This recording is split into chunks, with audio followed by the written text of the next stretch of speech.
Blaireau et le monstre de l'étang par Olivier Desvaux, édition Didier Jeunesse.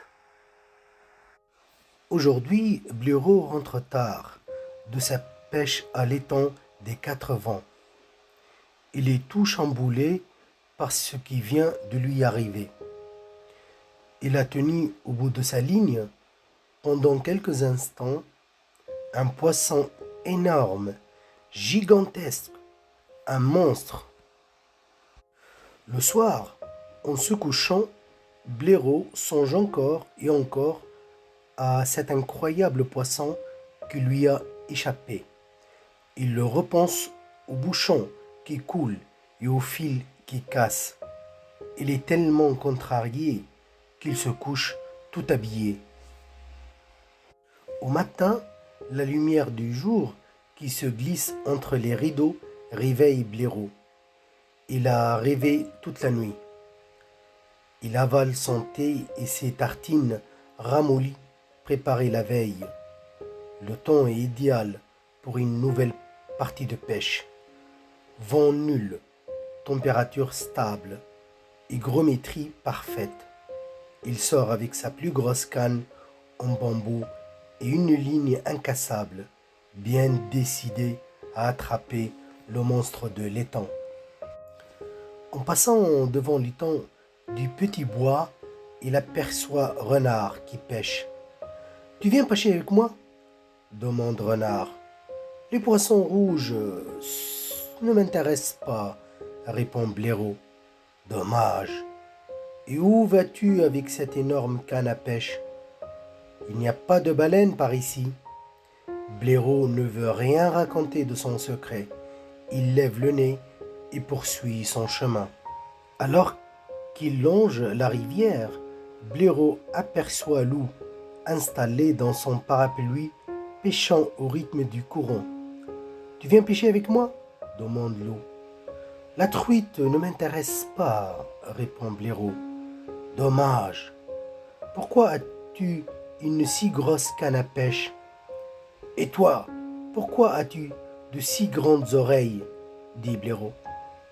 Loup réfléchit à sa réponse, mais Blaireau a déjà disparu. Après une courte marche à travers bois, Blaireau rejoint l'étang des Quatre Vents.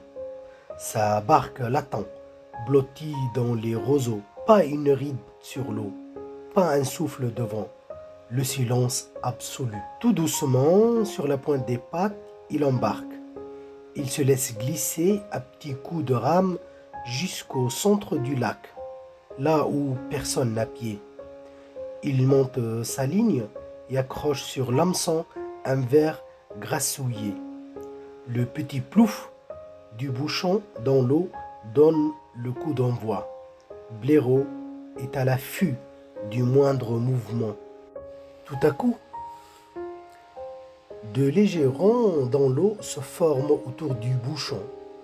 Blaireau se doute que ce n'est pas le monstre attendu, mais il lève quand même sa canne d'un coup sec. Ce n'est qu'une petite carpe qui se débat au bout de la ligne.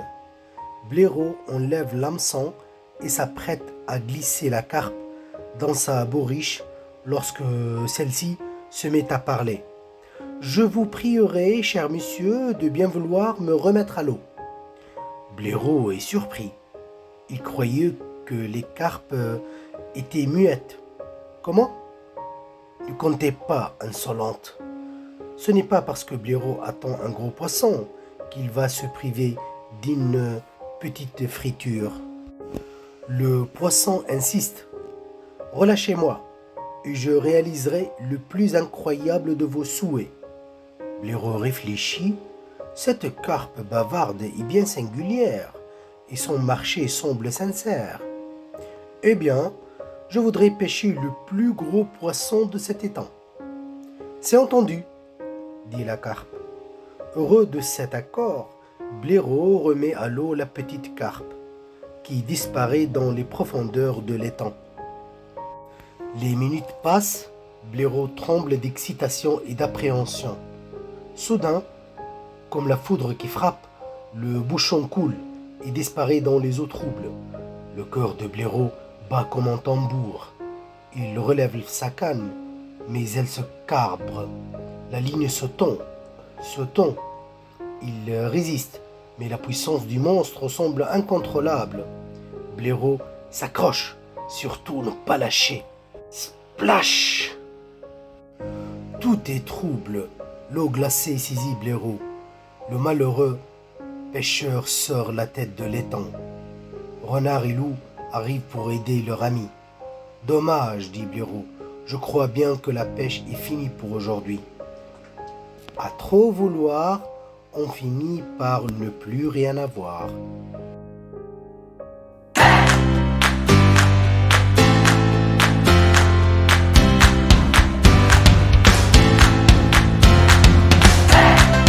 Afin de soutenir les auteurs de cette histoire, vous trouveriez dans la discussion un lien pour l'acheter. Merci.